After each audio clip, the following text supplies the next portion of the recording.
Hello friends, welcome to Akalyah recipes. இன்னைக்கு நம்ம சேனல்ல ஹோட்டல் ஸ்டைல் டிஷ் ஒன்று பார்க்க போறோம். அதுக்கு முன்னாடி நம்ம சேனலுக்கு ஃபர்ஸ்ட் டைம் வந்திருக்கீங்கன்னா மறக்காம சப்ஸ்கிரைப் பண்ணிட்டு பெல் ஐகான் பிரஸ் பண்ணிக்கோங்க.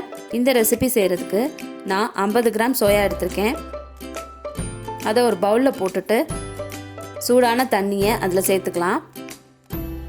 இது சுடு தண்ணியில் ஒரு 20 நிமிஷம் ஊறட்டும். இதோட சைஸ் வந்து டபுள் ஆயிரும். அந்த அளவுக்கு இது ஊறணும். இப்போ ஒரு மிக்ஸி ஜாரில் ஒரு பெரிய வெங்காயம், 2 துண்டு இஞ்சி, ஒரு 8 பல்லு பூண்டு, ஒரு சின்ன பீஸ் தேங்காய், ஒரு பச்சை மிளகா,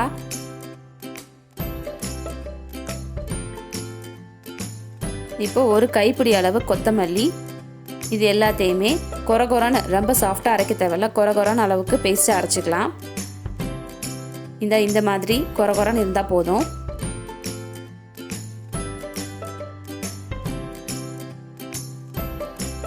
இப்போது சோயா நல்லா ஊறிடுச்சு பாருங்கள், நல்லா டபுள் ஆயிடுச்சு அதோட சைஸ்லேயே.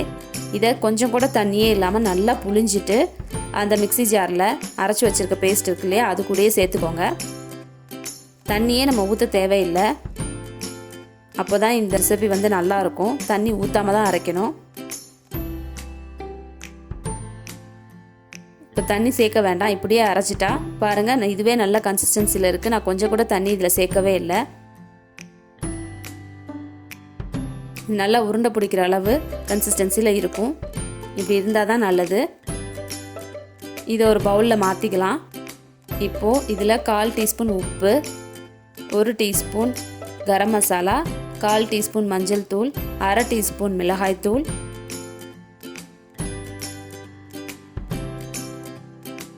2 டேபிள் ஸ்பூன் கடலை மாவு,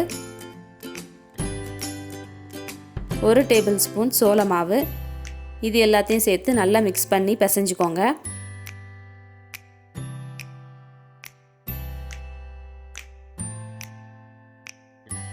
இதை நல்லா கலந்து விட்டதுக்கப்புறமா இதில் 1 டீஸ்பூன் அளவுக்கு எலுமிச்சம்பழ சாறு, அதை இதில் ஊற்றி திருப்பி மிக்ஸ் பண்ணிக்கோங்க. இப்போ இது ரெடி ஆயிடுச்சு. இதை எப்படி கபாப் ஷேப்பில் பண்ணுறது அப்படின்னு நான் இப்போ சொல்லித்தரேன். வீட்டில் இந்த மாதிரி கம்பி இருந்தது அப்படின்னா தண்ணி தொட்டுட்டு அந்த நம்ம அரைச்சி வச்சுருக்க மசாலாவை அப்படியே இதில் எடுத்து இந்த கம்பியில் இப்படி சுற்றி விட்டுக்கோங்க. இது உடஞ்சி விழுகிற மாதிரி இருந்துச்சுன்னா தண்ணியை தொட்டு தொட்டு இதை உருட்டிக்கணும்.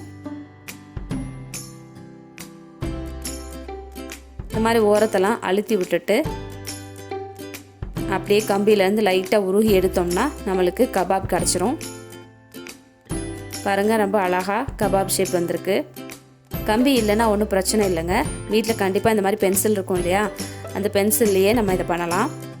நல்லா தண்ணி தொட்டுட்டு அதே மாதிரியே நம்ம கம்பியில் சுற்றின மாதிரியே இதையும் வச்சு பென்சிலில் வச்சு நடுவில் வச்சு அழுத்திட்டு இந்த மாதிரி உருட்டிக்கோங்க.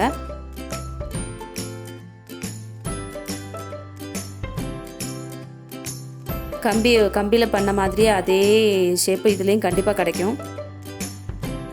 நல்லா ஓரத்தை அழுத்தி விட்டுட்டு அப்படியே லைட்டாக வச்சு கை வச்சு உருகி எடுத்திங்கன்னா சூப்பரான கபாப் ஷேப்லேயே நம்மளுக்கு கிடச்சிரும். பாருங்கள் எப்படி சூப்பராக இருக்குன்னு. அவ்வளோதான், இது அப்படியே நம்ம ஆயிலில் போட்டு பொரிக்க போகிறோம். நல்லா எண்ணெய் வந்து ஹை ஃப்ளேமில் வச்சு சூடு பண்ணிக்கோங்க. நல்லா சூடானதுக்கப்புறமா லோ ஃப்ளேம் மாற்றிட்டு அதுக்கப்புறம் இந்த கபாப் பீசஸ் இதில் சேர்த்துக்கோங்க. இடையில வந்து ஸ்டவ்வை கூட்டவே தேவையில்லை, லோ ஃப்ளேம்லேயே தான் வேகணும். ரொம்ப ஹை ஃப்ளேமில் போட்டிங்கன்னா பீஸாக உடஞ்சி வெளியே வந்துடும். அதனால் லோ ஃப்ளேம்லேயே நல்லா கோல்டன் ப்ரௌன் ஆகிற வரைக்கும் நல்லா ஃப்ரை பண்ணி எடுத்துக்கோங்க. இந்த மாதிரி நல்லா கோல்டன் ப்ரௌன் ஆகணும். இப்போ ரெடி ஆயிடுச்சு, இதை எடுத்துடலாம். இந்த சோயா கபாப் ஒரே ஒரு தடவை செஞ்சு சாப்பிட்டு பாருங்கள். மட்டனாவது சிக்கனாவது அது யோசிக்கவே மாட்டீங்க, அவ்வளோ நல்லாயிருக்கும். இதையே நம்ம டிக்கி ஷேப்லையும் செஞ்சுக்கலாம். அதை இந்த மாதிரி கொஞ்சமாக எடுத்து கையில் வச்சு தட்டி அதே மாதிரி போட்டு பேட்சஸாக ஃப்ரை பண்ணி எடுத்துக்குவோம். அவ்வளோதான், சூப்பரான சோயா சீக் கபாப் ரெடி ஆயிடுச்சு. இதை ஹோட்டலெலாம் வாங்க வேண்டாம், ஹெல்த்தியாக வீட்லேயே செஞ்சு ட்ரை பண்ணி சாப்பிடுங்க. இந்த வீடியோ உங்களுக்கு பிடிச்சிருந்துச்சுன்னா லைக் பண்ணுங்கள், ஷேர் பண்ணுங்கள், மறக்காமல் சப்ஸ்கிரைப் பண்ணிடுங்க. தேங்க்யூ.